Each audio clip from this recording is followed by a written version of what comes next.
నమస్తే అండి. నా పేరు doctor Amburi Rahul Nag, consultant neurologist, Archana group of hospitals, Madinaguda and Chandanagar. So ఈరోజు టాపిక్ ఏంటంటే ఫిట్స్ ఎందుకొస్తాయి?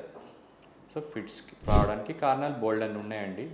మెయిన్‌గా వస్తున్నాయంటే బ్రెయినే ప్రధాన కారణం. మెదడులో రక్తం కారటం వలన వస్తాయి. యాక్సిడెంట్స్‌లో బ్లడ్ కారటం వలన వస్తాయి.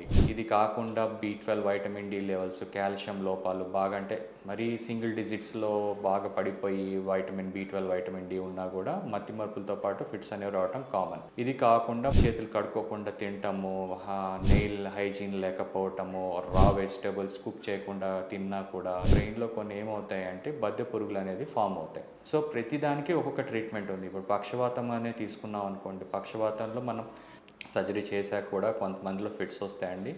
బట్ దానికి అంత భయపడాల్సిన అవసరం లేదు. మందులు పెడితే చాలా వరకు కంట్రోల్ అవుతాయి. అలాగ కాకుండా బద్దె పురుగులు ఉంటే చిన్నప్పుడు పిల్లల్లో మనకి పొట్టలో నొప్పొచ్చి మోషన్‌లో గనుక వామ్స్ వస్తే ఎలాంటి యాంటీ హెల్మెంతిక్ డ్రగ్స్ ఆల్బెండజోల్ అని ఇచ్చేవాళ్ళమో అదే ట్రీట్మెంట్ ఈ బద్దె పురుగుల్లో కూడా 14 రోజులు ఇవ్వటం జరుగుతుంది. అంటే ఇవన్నీ బేసిక్ ట్రిగర్స్.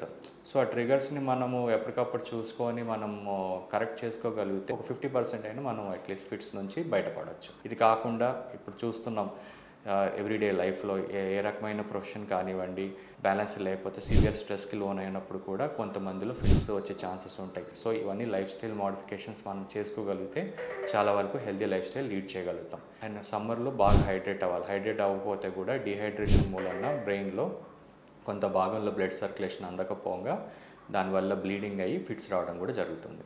సో ఇవన్నీ మనం ఎప్పటికప్పుడు చెక్ చేసుకొని ట్రీట్ చేసుకోగలిగే కారణాలు కాబట్టి stay safe and stay healthy. Thank you.